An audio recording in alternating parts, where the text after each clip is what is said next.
Hello guys, നമുക്കിവിടെ ഒരു chicken dum biryani ഉണ്ടാക്കി നോക്കിയാലോ ഇന്ന്. അതിനകത്ത് ഞാൻ ഒരു 1/2 കിലോ ചിക്കൻ എടുത്തിട്ടുണ്ട്. അതിനകത്തോട്ട് ഇച്ചിരി മഞ്ഞൾപ്പൊടി ആഡ് ചെയ്ത് കൊടുക്കാം, മുളക് പൊടി, ഇച്ചിരി മല്ലിപ്പൊടി, അതുപോലെ തന്നെ കുറച്ച് ഗരം മസാല, പിന്നെ കുറച്ച് ഇഞ്ചി വെളുത്തുള്ളി പേസ്റ്റ്, നല്ല കട്ടിയുള്ള യോഗട്ട്, കുറച്ച് ഷാജീരക കൂടെ അതിനകത്ത് ആഡ് ചെയ്ത് കൊടുക്കാം, പിന്നെ മിൻറ്റ്, കൊറിയാണ്ടർ ലീവ്സ്, പിന്നെ കുറച്ച് ഗ്രീൻ ചില്ലി, ഒരു അരമുറി ലെമൺ ജ്യൂസും കൂടെ പിഴിഞ്ഞൊഴിക്കാം.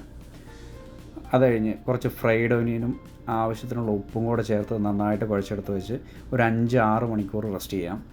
ഈ സമയം കൊണ്ട് നമുക്ക് അരി വേവിക്കാനായിട്ടുള്ള വെള്ളം അടുപ്പത്തോട്ട് വെച്ച് കൊടുക്കാം. അതിനകത്തോട്ട് നമുക്ക് 2 സിനമൺ സ്റ്റിക്ക്, 2 സ്റ്റാർ അനീസ്, ഒരു ബേ ലീഫ്, 2 ക്ലോവ്സ്, പിന്നെ കുറച്ച് ഓയിൽ, ലെമൺ ജ്യൂസ്, മിൻറ്റ്, സിലാൻഡറും കൂടെ ആഡ് ചെയ്യാം.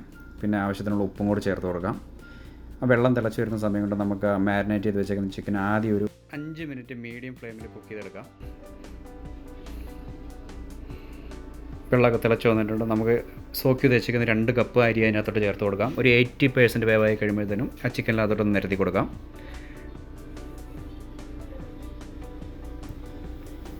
അത് കഴിഞ്ഞ് നമുക്ക് അതിനകത്തോട്ട് മിൻറ്റ്, സിലാൻഡ്രോ,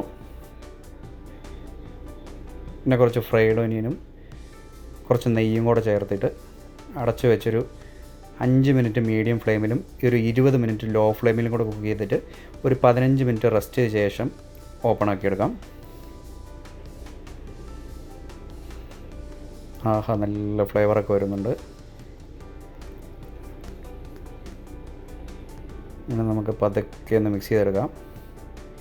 നല്ല ചിക്കനൊക്കെ വെന്ത് നല്ല പരുവത്തിൽ നല്ല പെർഫെക്റ്റായിട്ട് വന്നിട്ടുണ്ട്. റൈസ് ഒന്നും കുഴഞ്ഞു പോകാതെ കറക്റ്റ് പെർഫെക്റ്റായിട്ട് വന്നിട്ടുണ്ട്. നമ്മൾ ദമ്മ് ചെയ്യുമ്പോൾ നമ്മുടെ ടൈമിങ് പെർഫെക്റ്റ് ആയിരിക്കണം. ഒരുപാട് നേരം ഇട്ട് ദമ്മ് ചെയ്ത് കഴിഞ്ഞാൽ എല്ലാം ചിക്കനെല്ലാം കരിഞ്ഞു പോകും. അതുകൊണ്ട് ടൈമിങ് വളരെ ഇമ്പോർട്ടൻ്റ് ആണ്. നമുക്കൊരു പാത്രത്തിലോട്ട് സെർവ് ചെയ്യാം.